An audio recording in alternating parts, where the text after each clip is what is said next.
Yeah, hello and welcome to this video. Sinquefield Cup again, round 5. Yeah, a little bit later this video is going to be released than I originally wanted, but there was really no way of doing it right after the round. I had the nice job of doing live commentary for the ICC together with Lars Bo Hansen, Grandmaster from Denmark.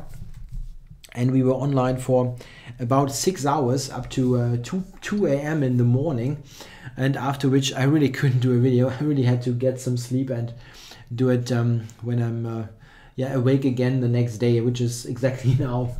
So I'm going to go through all of the games, focusing on one game in particular, and do the others in somewhat shorter form. Let's start with Anand versus MVL, Maxime Vachier-Lagrave. We got an open Sicilian here. Anand is pretty regularly playing the open Sicilian still. And we got a Najdorf here, bishop e2, e5. Yeah, what was a bit uncommon is that Vichy played this line, that early queen d3 line. Not happening that often. It's a known setup. The idea is that White is also using the queen to support e4, maybe put a knight on d5 later. This was played, and now a3, preventing any knight before business. And White's idea is really to put knight to d5 to get a situation where Black quite often will feel inclined to take that knight, after which White will gain the bishop pair because the e6 bishop has to take, or in any case gain some space with the pawn being on d5. Black here has two options. He can allow that, or he can play d5 immediately, and he did so. After d5 we got those trades in. Queen takes d5. Bishop takes. Bishop takes. Long castling feels risky. So queen takes. Castles long, and again queen takes g2. Probably not. So takes here, and this position is very close to equal for Black, but not 100% equal, because White is a little bit quicker with his development, and he can get some pressure with this idea. The knight might jump to c5, which will be pretty annoying thing to face here, and bishop d5. Yeah, if Black takes that knight, he has to fight the bishop pair, which he doesn't want. Yeah, after bishop d5 here, we looked at this position in the broadcast, and I know that Lars thought f3 would be an idea, playing this in a very slow way. And I have to agree, I like that idea, playing it slowly. We don't use an engine during the broadcast, so only later. Now I'm checking some things that we have looked at live, and here it seems that knight d4 is pretty decent for Black, attacking that knight. If you go b4 and king c7, for example, Black is okay. Sometimes can also take on c5, which concedes the bishop pair, but also really hampers White's structure. It was okay for Black probably. What Anand did is sharper. He played c4, takes, and rook g1. Yeah, and now this is an interesting situation. If Black moves that bishop, White will have chances to play for an edge. He can always insert that check, takes here, and then take on g7, and take on g7, which nets him lots of activity. It is better to do this, what MVL did. That's clearly a better move. If White takes with the knight now, bishop f3 is very awkward. This is attacked, and if you move the rook, this tactic is going to cost White the game. Really awful. So what is it that he should do? If he takes with the bishop, check. Black has just totally equalized, equal material, and White even has a somewhat worse pawn structure. This is better. Bishop e2, bishop f3, and now we get this this endgame here after some trades, where White enjoys a slight advantage due to his activity with that rook, but it doesn't seem to be enough really to get anything substantial. Yeah, this is what happened, knight e5, and here's the counterplay against c4. King f7, the king is helping in the center, and black always has activity here against c4, which he gets back. Check. So this endgame, it always is better for white, yes, and probably he will maintain his pawn. We see that Check. the way it went, he ultimately got that pawn there on f3. Check. But at the end, it Check. was a rook endgame, and Check. the extra pawn was not really enough to do something. It is interesting that they agreed to a draw here, even with white being a pawn up. Yeah, Anand sometimes is doing that, giving relatively early draws in positions where probably other people would have played on, simply yeah, trying to torture the other side a little bit or whatever, yeah, just hoping for some kind of miracle slip that the other side is doing. Objectively, this is really a complete draw. White gets absolutely nowhere, but it's hard to imagine that let's say Magnus Carlsen would concede a draw here with white against anybody. He would probably continue for a long while, and I don't know, I still feel like maybe 1 game out of 10 he will win because of whatever, but Vishy is sometimes doing that, giving those draws relatively early on. I remember similar occasions where he just played 4 against 3 on one side of the board, and he had the 4 pawns, and he just offered a draw, which is kind of rare. People usually try something, at least. I mean, there's nothing happening most of the time, but anyway. Okay, so let's go to the next game. Let's go to what's the next one? Nakamura Giri. Yeah, an open Sicilian. So good news, huh? Some excitement along the way. What is Giri doing? He plays the Taimanov. That is his one of the main defenses that he has against 1e4. And Nakamura is coming with something sharp. It's an English attack style beginning with quick long castles, and then he went with f4. It seems that it was a well-known line up to a certain point. That was obviously played, not obviously, but this was played before. And they both played reasonably quickly. Queen f2 is technically a novelty, it seems, but they played this quickly, especially Nakamura did. From now, Giri took a little bit more time, but in general, it felt like during the broadcast, Nakamura was definitely in book, while Giri had trouble recording things or was maybe really playing over the board. This happened, that trade, Queen b7 and Rook e1. White looks nicely mobilized. Yeah, he's got a full development. Rooks are in the middle of the board. It's equal material. White maybe has ideas like f5, opening up the center. Black really needs to get something going quickly, and he does with Rook b8, attacking both bishops. So white has to give up one of them. This happened, and now Giri focuses attention on that play on the a file. White has a vulnerable a2 pawn. Yeah, but Nakamura, it seems, was still, let's say, in book and played b3, king d7. That's a good place for the king.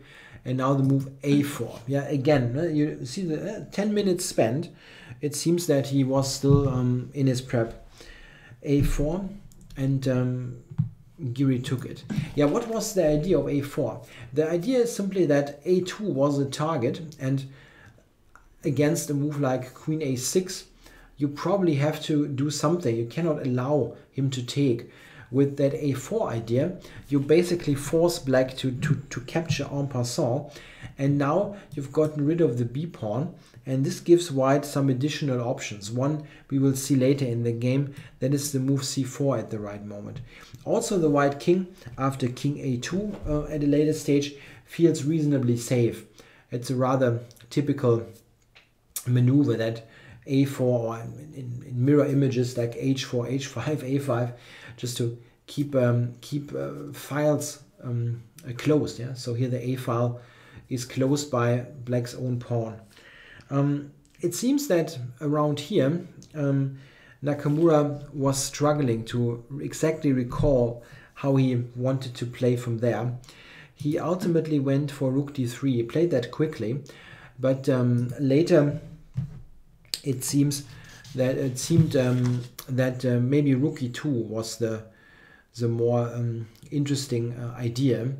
Rook e2, king a2, c4. That's the idea. It's not quite clear if that rook really needs to be on d3. In the game, we see something very comparable, but we see that the rook is indeed somewhat vulnerable. Rook c8 was played, rook e2, and queen b5. Very interesting play here by Giri. What he is now doing is he introduces ideas on c2 and d3.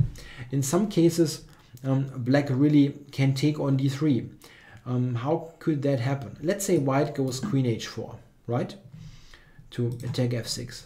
a2 Check. is happening, and now that's it. Queen takes d3. Check. Checkmate. Yep, that would be a pretty quick end to the game.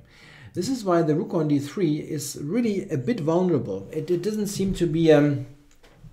that's not an idea that probably will be repeated. That's rook d3. Yeah, queen f3 was played. And now rook a6 by Giri. Yeah, we didn't really like white's position so much during the broadcast. It took us a while to really figure out that c4 is the key idea and something that white essentially needs to do. Yeah, he has to somehow pry open that position, otherwise black will consolidate and will just be better. So maybe it is dynamically balanced, but it's of course very sharp and can easily lead to trouble for both players. It's not exactly boring. f5, yeah, white opens up the position. e5 is completely failing, so that's no reply. Rook c6, that feels again quite logical. Check. Takes, and back to d2, covering that. White is a pawn down, but don't forget how potentially insecure that king is. Yeah? White's king on a2 is reasonably safe, and with c4 we really have chances to open up the position. Check. a2 was played, king a1. Yeah? You really feel uncomfortable taking such a pawn. It's just safer to keep that black pawn as a shield and pick it up later. Yeah, now f5 was played. That also, again, is rather logical. Playing that pawn out of the attack. Yeah, now queen e3, attacking this, and somehow, yeah, tying that rook to the defense of that pawn. White also had stuff like g4 here in this position. Yeah, like this. And yeah, here it's quite funny. Black has this idea here. Check. Check. Check. Check. And it's a really unusual drawing mechanism. But queen e3 is good and probably also better, simply because it poses a bit more problems. Rook g8, yeah, with this idea amongst others, and c4. That was the point at this particular stage, opening up the position against black's king. Black had to take and check. King back, takes, and queen h6. As Nakamura, it seems, stated after the game, he thought that this would be a winning attack, but it is not. There is just one move, precisely one move, that secures the draw for black, and that is what Giri played. Move queen to b6. This is holding. It covers a couple of crucial squares, that queen move. Yeah, white now decided to take that Check. perpetual. Check. King back to f8. And he didn't perpetuate. He could have played queen h6, but queen h4 was a little bit of a final try, let's say. But yeah, here black has to go king e8 because this is also threatened. So he cannot just take here. Check. Check. Check. Yeah, and this is going Check. to Check. Checkmate. be a mate. Still can stumble. Yeah, black played king e8, and now queen h5 was played, and with the draw offer, because it really is a complete perpetual. Yeah, a good fighting game, and quite interesting battle with both kings being rather exposed. We during the broadcast we had some doubts about White's position, but ultimately he got enough counterplay going with that c4 idea. So next games, Aronian with White against Grishuk. Yeah, Aronian having a really nice event, being on a +2 score, and he's now gone White against Grishuk. Who doesn't seem quite in the best shape. So let's see what he's doing. Very, very unconventional move order here. An interesting move order, though, that I also have considered at one point to play. The funny idea is that White is going to play d4, and if that pawn shows up on d4, there will always be the idea of d5. So black feels inclined to take that, and it very likely leads to a very unusual transposition to a Caro-Kann Panov attack. That sounds weird, right? But we will see exactly that in the game. Grishuk plays knight f6, d4. He took it and played d5. And after knight c3, we are in a Caro-Kann Panov attack. Yeah, quite strange. Remember this position, and I'm going to show you the normal move order from the Panov. It's like that, with exactly the same position. Yeah, funny sometimes what transpositions are possible.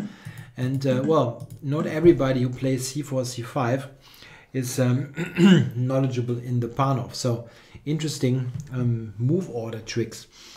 Grishuk plays bishop g4 now, which is the traditional main line. Another line that has been becoming popular recently is g6. This is how I play this position. It's an interesting, somewhat sharper alternative. But bishop g4 is of course good. And now Aronian plays bishop g5. That is an unusual move. It is not played often at all. The overwhelming main line here is c takes, knight takes, and queen b3, where White tries to make quick use of his somewhat quicker development. Bishop g5, however, was played, and now Grishuk had to solve this over the board.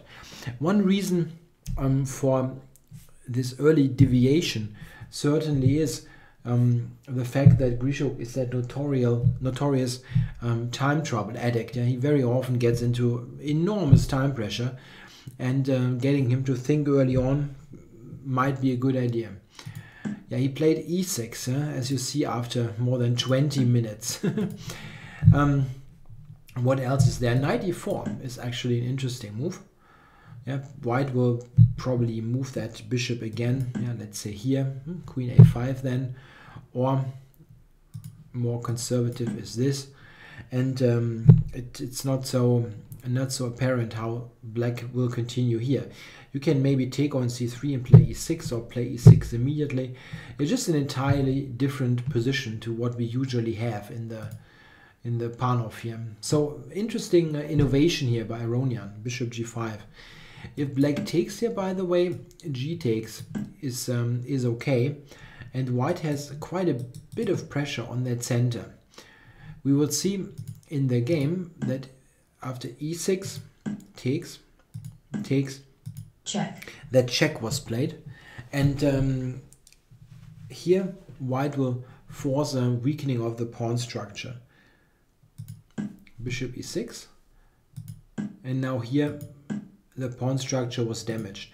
Black couldn't take with the queen after knight d5, queen d8, knight c3. Black seems to be in some danger, because if we check this, White's development seems very problematic. Queen here, for example, he has to reckon with this, and takes king e7. Looks a bit awkward. Even though this is probably not super great for White, it still feels a bit uncomfortable. He took with that g-pawn, and now we have a weird situation. Yeah, well, let's put out a couple of moves. Okay, we should say something about this. Black castle long. Looks unconventional, but where else? Yeah, short castling seems hard to do. Keeping it in the center is also not very sensible. So probably Black has to castle long. We during the broadcast we thought that White is somewhat better in this position, which is maybe also due to the fact that both Grandmaster Hansen and we are both more strategically focused players, and we value structure highly, and Black's structure is kind of a mess. But of course he's got the two bishops, and this discount for something, and the open g-file can be useful as well. We see that Black is actually quite okay. We really didn't evaluate that correctly, it seems. Yeah, rook g8. Black directly uses the fact that he has this open file. Nothing to be underestimated. Whenever there's a double pawn, there is also some additional open file for a rook. That's really something that needs to be really understood. The pawn structure is not everything in a game. If you have double pawns, the rooks will get more active, will get more opportunities to use open files. And here again, rook g8. It's a bit difficult now, castling, and bishop h3. A clear attack there on the g2 pawn. It's interesting now that g3 was a possibility that would be quite an Iranian style. He likes to play strategic sacrifices here in the style of Tigran Petrosian, the famous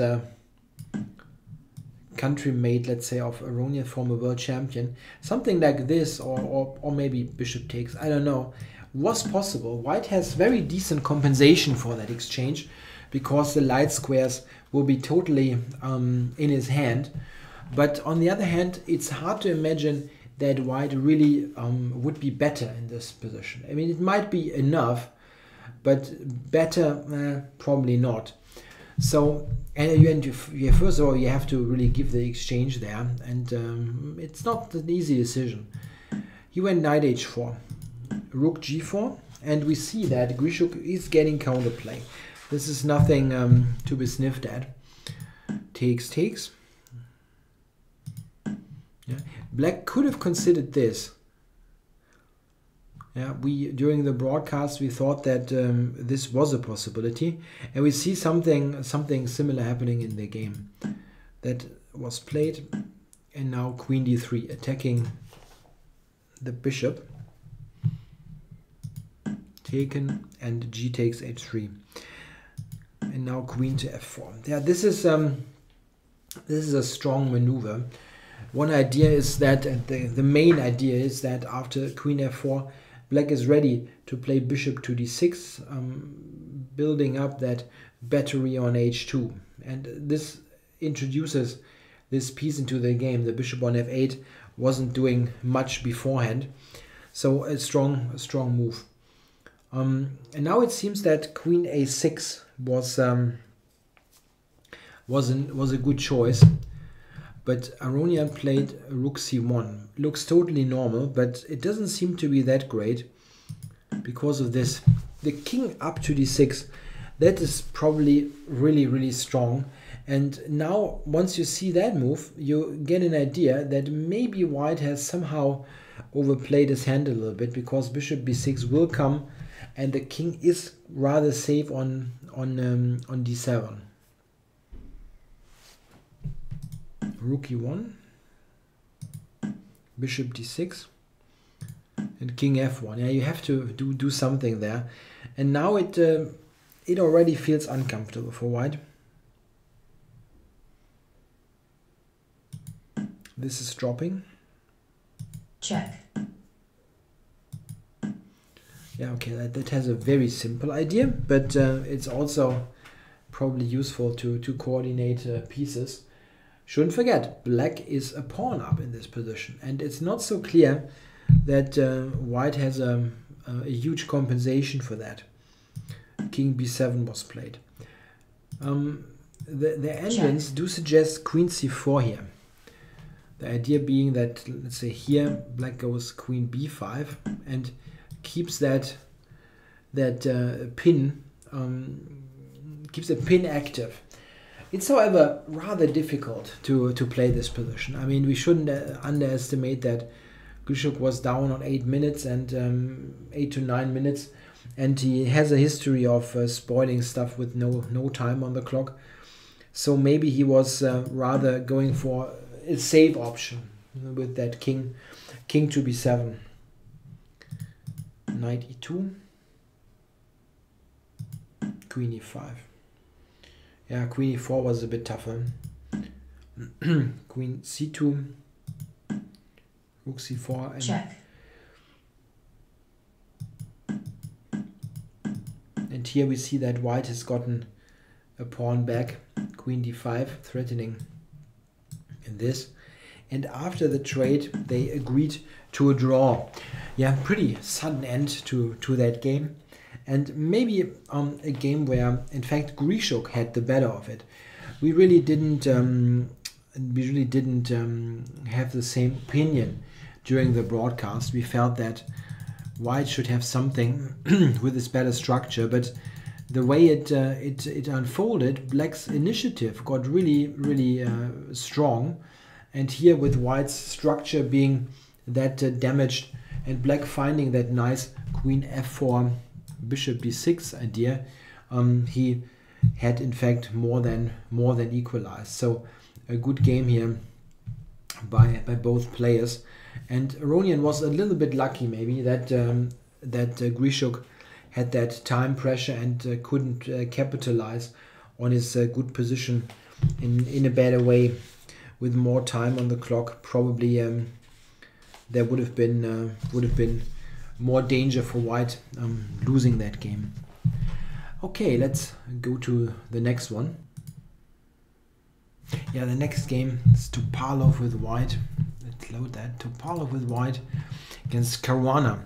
Yeah, you can really see how strong this event is when you get aware of the fact that we have the leader of the event, Topalov, playing the last placed participant, Caruana, who's the world number, what is he, like number 3, number 4? Number 4, right? Topalov and Arnold are number 2 and 3. Yeah, so Caruana is in last place with -2. And this is showing how strong that event is. Okay, what do we get? We get a Berlin defense, which is not really notorious for being super exciting, but I can promise you that the game will be interesting. And this is partly due to the fact that white went d3 here, which really seems to be the main line nowadays on the top level. They have, it seems, pretty much exhausted that endgame, at least for the moment, and people have switched to that slow way of playing the position, where black is not under direct pressure, but white is keeping pieces on the board and can hope to outplay black in a long-term battle. Knight e7, yeah, that idea was already played in an earlier game, Topalov Nakamura. d4, should be 6, rook e1. Yeah, in the Topalov Nakamura game, I actually didn't look it up. I think Nakamura went knight g6 there, or c6 and then knight g6. Corona has a different idea. He plays the bishop out to g4. And I like that idea. It's activating that bishop and putting up this pin. In general, Black's idea here is to put pressure on White's center. He's given up the center temporarily and now wants to initiate some play there. The bishop with that pin helps with this play against the center. And the only drawback, possible drawback of that is that sometimes White can go g4 and win lots of space on the king side, where the bishop can be sidelined on g6 or later on h7 if h6 is played. So it's a kind of a double-sided affair. It's difficult to play this position. I like this idea that this bishop is active now. Topalov went queen b3, d5, e5, knight d7. No, Black has managed to clarify the situation in the center, and it feels like yeah, he's very solid. However, he doesn't have much space. This is important. Yeah, White has a huge space advantage, and the way he plays it will expand even further. Let's see, a4, yeah, threatening a5. Black just played a5 himself to stop that. And now the queen was going back to d1. The idea was that the knight wants to go to b3, and this helps to play against the c5 break, open up the bishop, and the queen on d1 is actually doing some job here. It looks at that f3 knight, so that in case of a capture, we have an easy recapture on f3 once the knight is on b3. Knight b8. Very original play. Yeah, let's put this on the board. This and this. It totally looks like there was this and this played. Yeah, knight b8 to c6 and knight g8 to e7. In fact, that's not the case. Both knights have switched roles here. It's, this is coming to e7, and this has even a longer way to its current destination. Yeah, it looks weird, but it's important to not be too dogmatic about things. If you move things, pieces, move them twice, 3 times, 4 times in the opening, and it really serves a purpose and doesn't, they cannot be punished really, then it's okay. Yeah, here Black's regrouping is probably quite useful. Even though I remember that during the broadcast we thought that White would have a pretty pleasant position here because of his advantage in space. Let's see what happened. Bishop to g5, h6, bishop h4. It's important to note that here in this position Black cannot grab stuff because queen g4 is immensely awkward. That attacks the bishop. If it returns, let me draw this correctly. If he returns now, he's basically losing the game. Yeah, something like g6 will delay the demise, but it cannot stop it. It is just far too dangerous, allowing that bishop on f6. So queen c8 and now g4. That was something that I already had mentioned earlier. This g4 move quite often can be used to gain a tempo on that bishop and prepare a further pawn expansion on the king side.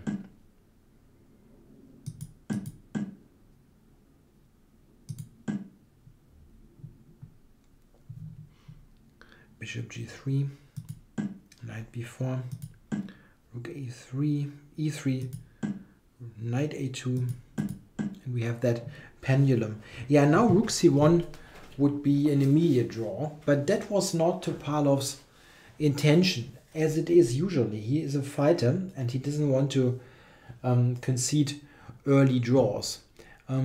Yeah, so ultimately knight e1 was played. That doesn't look that attractive. Yeah, it's a retreat, and it's not a really active looking move, but it was one of the few options that actually let white continue. And it's not a mistake. It's just that it's not the most natural move ever. Knight e to c6, queen d2, and queen to e6. Yeah, black is connecting rooks. Yeah, this was a critical position, one of the critical positions of this game. And here I think that the next move is probably a bit questionable.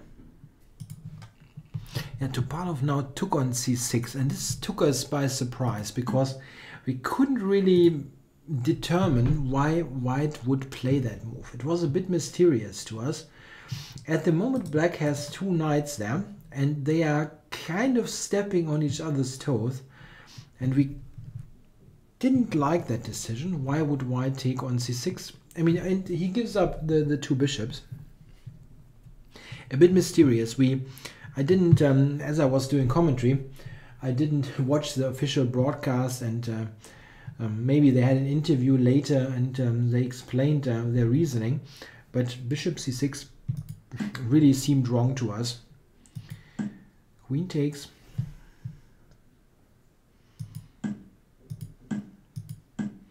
And the knight here is activating.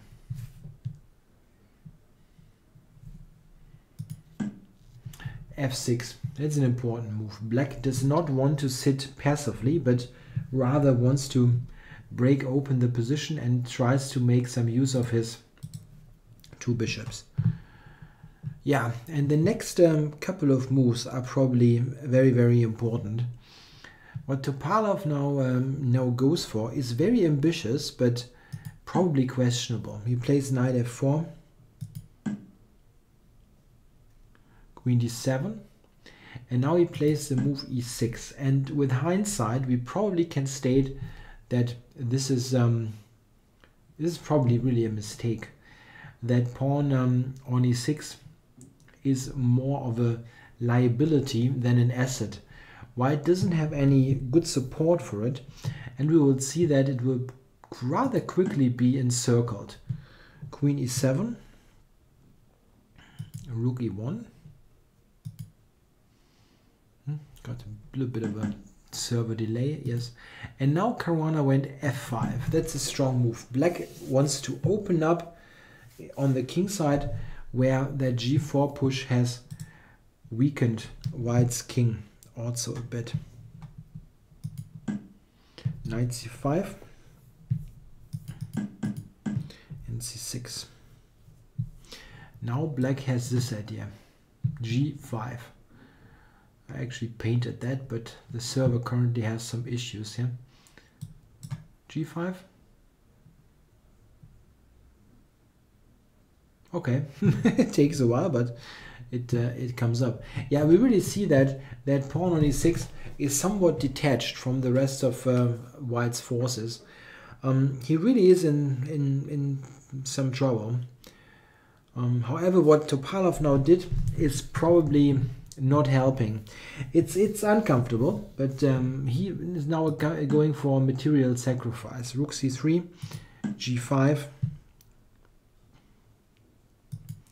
knight g2, and after f4 he sacrificed.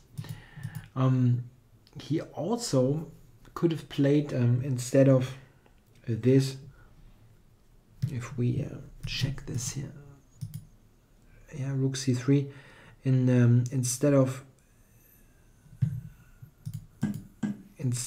knight g2, he could have gone to h5.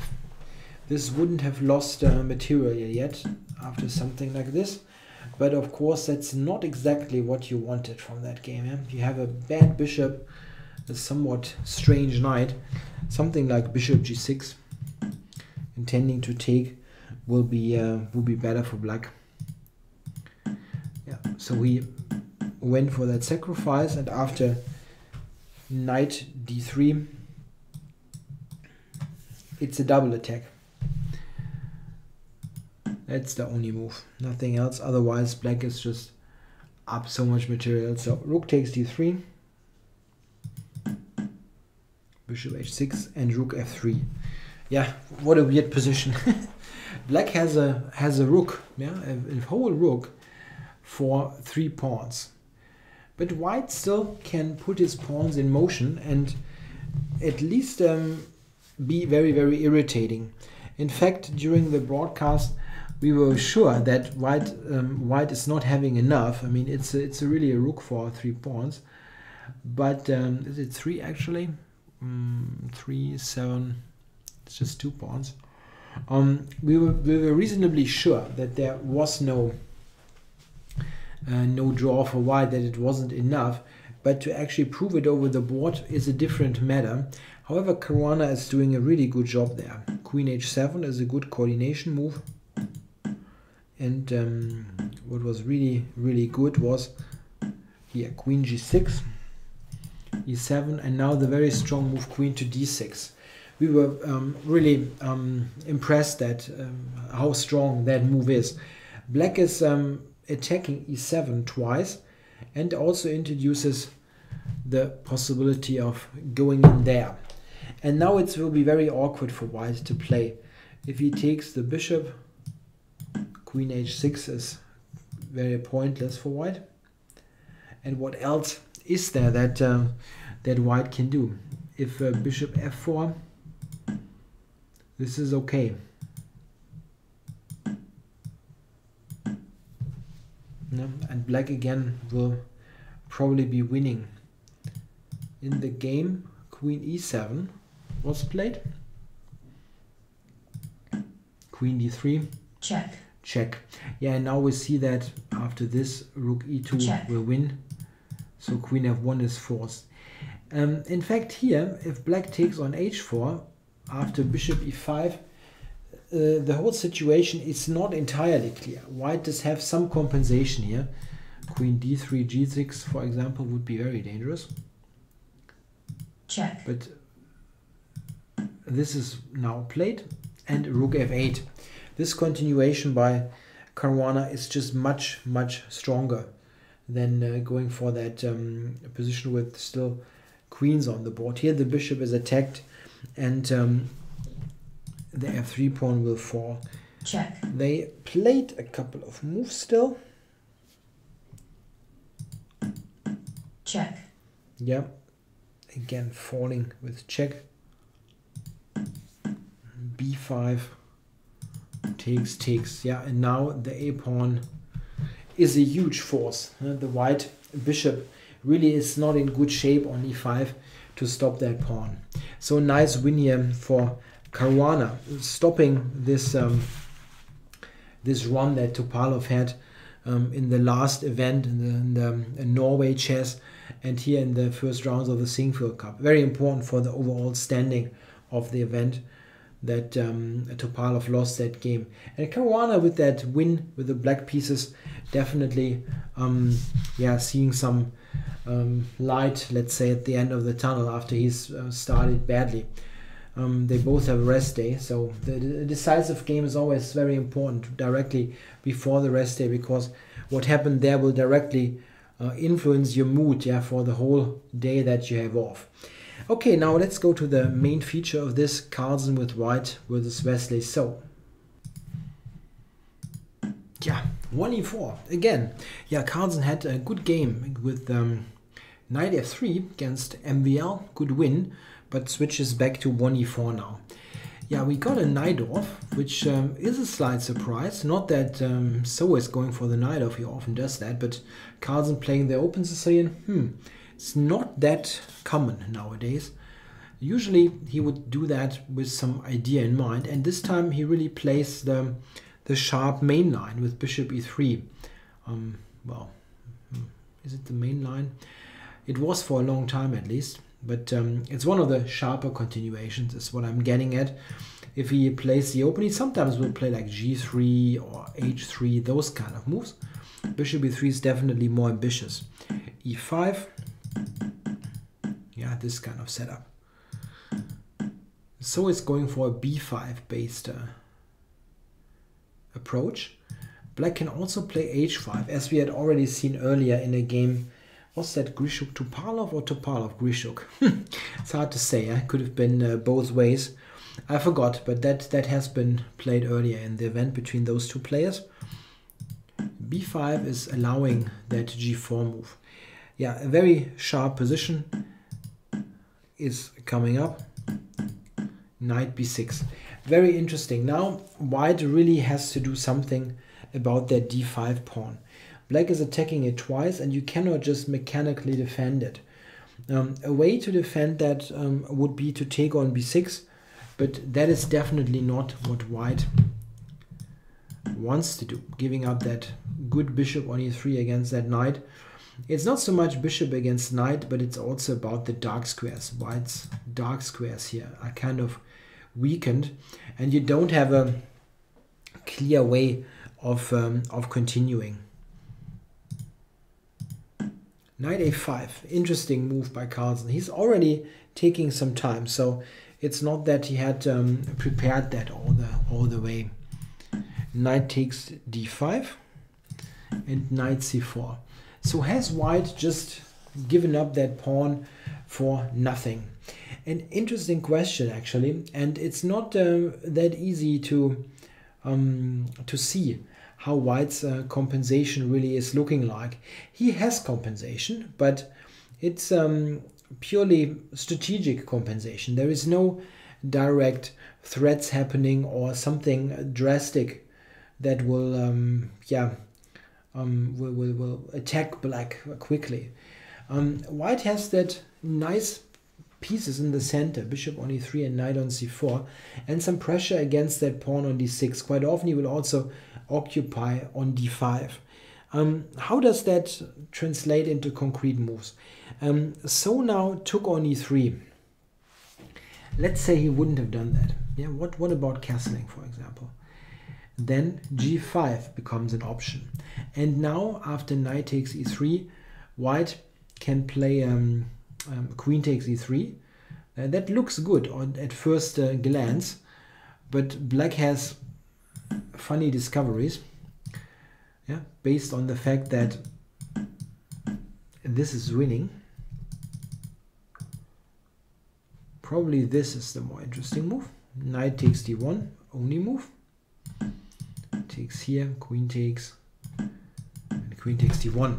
And here white, I think, has pretty good chances to get a light squared blockade going on d5. It's not clear cut, not at all, but I think white can probably satisfy him. Wesley took on e3 immediately. Knight takes. The idea is to control the light squares. Castles, bishop c4. That is now a very natural development. The compensation that white has here is based on the fact that the light squares are weakened. White's knight has possibly good invasion squares, and black is rather passive with his bishop on e7. Knight d7 was now played by Wesley, so that seems to be a good move. During the broadcast we also thought about d5. This doesn't seem so bad actually. Black is just giving away that pawn and make sure that he trades off something in the process, something like this and this. I don't think, or let's say, we didn't think that black is in huge trouble here. But on the other hand, you understand that he didn't really want to return the pawn that quickly.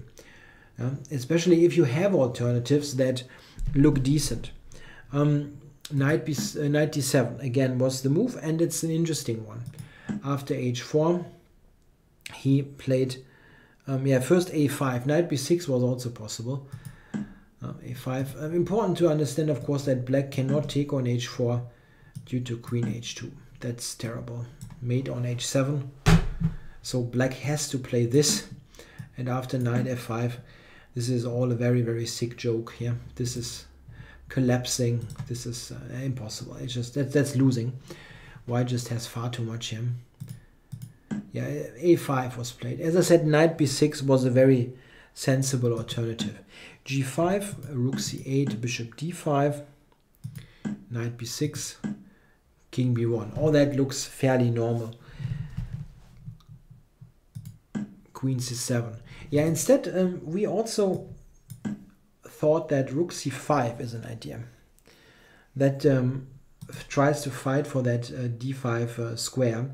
Not sure what white would have continued. Yeah, probably, I mean, bishop e4 comes into consideration, or queen d3, some move that does something for the light squares. If white plays rook h to f1, as it happened in the game, we might get something comparable. It's just that the rook is a bit more active on c5. This here was happening. Rook f1, by the way, is a little move, but a nice one. It tries to make some sense out of that rook, and f4, f5 would be really strong if white manages that. Yeah, trying to use that bishop on d5, f4, possibly f5, or opening up the f file. Yeah, a very difficult decision now for black. He ultimately decided that he cannot tolerate that bishop on d5 and took it. Of course, it's a trade for trading a very strong bishop on d5 off for allowing a super strong knight to d5. We definitely see rather clearly that white does have compensation for his pawn. Is it more than that? That's difficult to say. But what we shouldn't underestimate is that if an engine tells you that this might be equal, I'm not completely sure what the engine will give if you give it some time. I think it gives white a slight advantage here, at least when I checked it briefly. But this is only half of the story. The thing is that this position is exceptionally difficult to play for black, because the knight on d5 is very dominating. Black cannot challenge it or force it away, and this bishop on e7 doesn't look very, very active, and it's not really going to change in the next couple of moves. White's play is just much easier, and this is a very important thing to take into account. This is something that a computer evaluation cannot tell you. Yeah, sometimes the engine says, okay, equal, and this is really from an analytical point of view the case, because if you find like 20 only moves in a row, one side might draw, but the human player does not find the 20 moves. And here it's on a less drastic level, it's the same thing. White has clear plans. Here it is, f4, and black has to defend. Not very, very nice. f5. Probably that's necessary. Otherwise, if white gets an f5 himself, it will be too ugly. Yeah, let's say you play a move like that, and white pushes, intending this. It will be very awkward. And you can even argue that there are alternatives, like h5 first, with h6 being an idea. So I do understand that f5 was played, simply stopping this. Queen e3, putting some pressure on e5, and black went e4. Yeah, getting a protected passer. Sounds nice, but it doesn't do that much at the moment, that pass pawn. Still the knight on d5 is dominating the proceedings. And now h5. What is white's idea? We will see. Rook c5 and h6. That is a very nice move and very nicely played by the world champion. If that is taken, queen b3 wins this with that pin. And after h6, and black plays g6, there's not much choice there. We have a very unique, or let's say rare, formation on the king side. White has established that pawn chain all the way up to h6, and we know from many classical games or from well-known instructive games that installing such a pawn near the opponent's king is an extremely unpleasant thing to defend against. Any white check, really check, might be fatal. Queen on g7, mate. If a rook invades on the second rank, probably also close to impossible to defend. This position is really difficult to play for black, even though computers don't agree with any evaluation better than white having a slight edge. Maybe this is what's true, that black can defend, but doing that over the board, no, that is very, very difficult. Queen b3, provoking rook f7, a4, that's a good one. Yeah, keeping the queen side closed and utilizing this, of course. Bishop d8.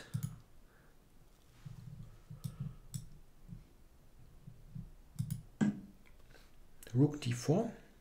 King f8, rook d1. Yeah, white is piling up. We see that white's play is very easy and natural. He just activates his pieces and he doesn't really have to worry about very much. The e4 pawn, which is black's extra pawn, does not go anywhere. Rook c6. Back to e3 and bishop b6 was played. Yeah, white's idea with regrouping the knight or removing it from that knight's outpost was the following. Knight to c4, looking at a5, looking at d6, and this now gets really concrete quickly. Bishop to d4.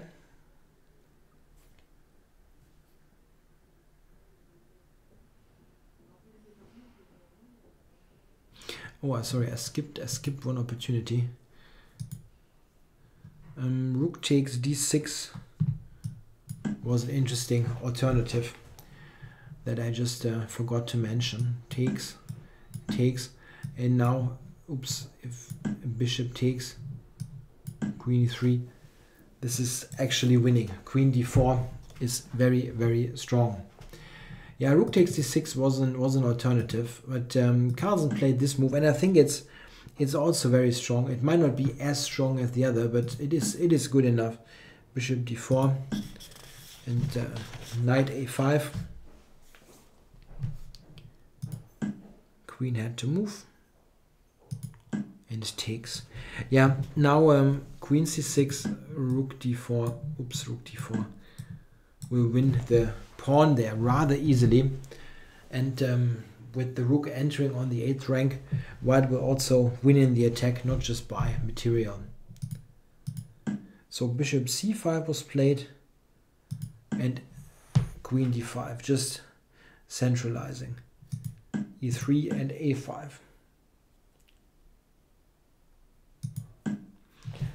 Queen to b5, and now we see the winning maneuver. White has made sure that the queen is leaving the protection of the d8 square, and now the knight is going for a full-scale invasion. Rook a7, check on e6, king e8, and knight d4. That was move 40. That's important to understand. Instead of this knight d4 move, Carlsen had knight takes c5, which, as computers will tell you immediately, was stronger. Yeah, with 2 minutes on the clock or something like that, it's not so easy to be that precise. However, it is pretty clear once you look at the lines how good it is. Queen takes c5, queen g8, check. King d7. Check.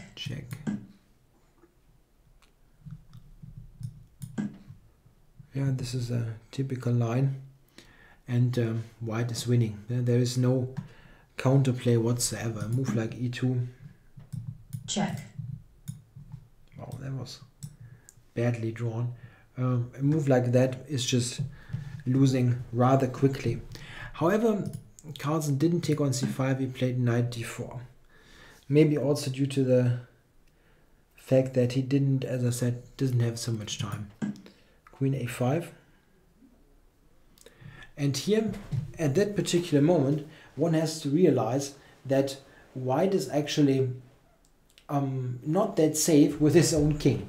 Queen a1, checkmate. Okay, what if white covers it with knight b3? Unfortunately, checkmate. This is rather embarrassing. So white has to be careful here. He cannot just play a routine move like knight b3 and be good, be better, because he's getting mated. Yeah, Carlsen took a bit of time and then ultimately decided to check.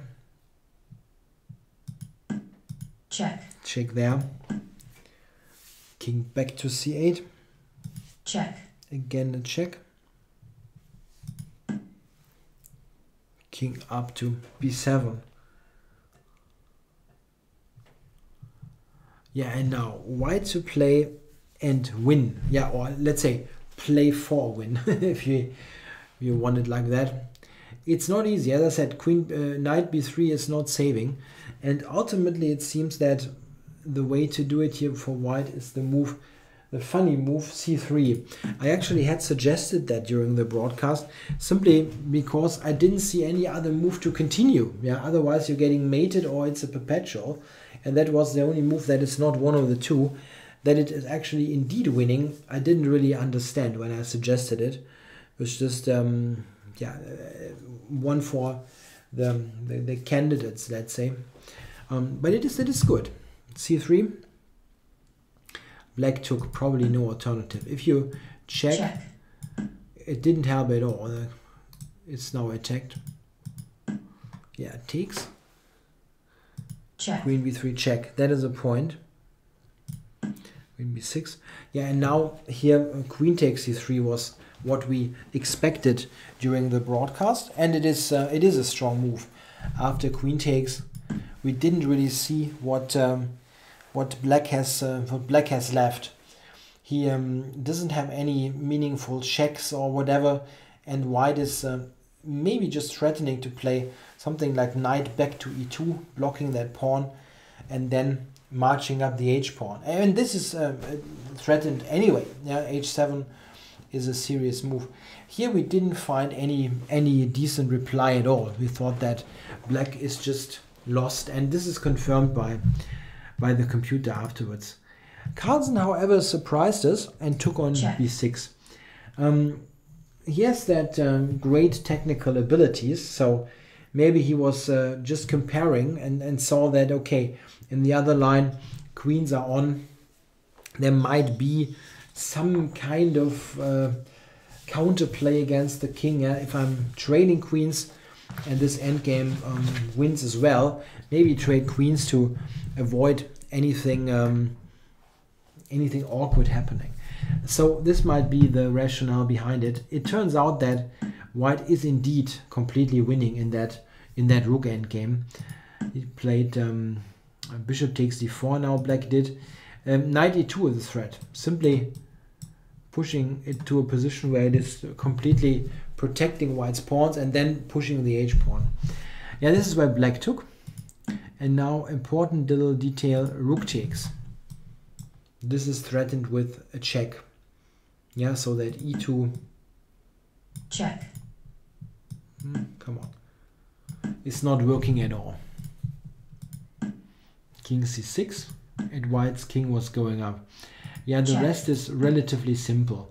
White is combining play with his h-pawn with that play against the e-pawn. And ultimately the white rook was entering the position and black cannot hold all those pawns.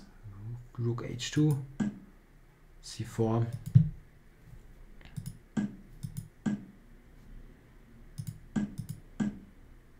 And here black Wesley so resigned. Yeah, that was a good game, I think, by Carlsen. He could have won a bit quicker in that time trouble phase of the game, but he never really let a win slip. It was always from that when he got that winning position, he never really left that evaluation. He could have done things, as I said, more forceful, quicker, whatever, but keeping the win in hand and not giving any counterplay often is a good recipe. You don't need to play all the top engine choices all of the time to have played a good game. If you play let's say the second best move, instead of a +5 move you play a +3 move if you want it in computer lingo, then this is very often just as good, or sometimes the +3 move is in fact the better move, because it might be the one that is easier for you to play. Yeah, if you have the choice between being a piece up and nothing happens in an end game, or being, let's say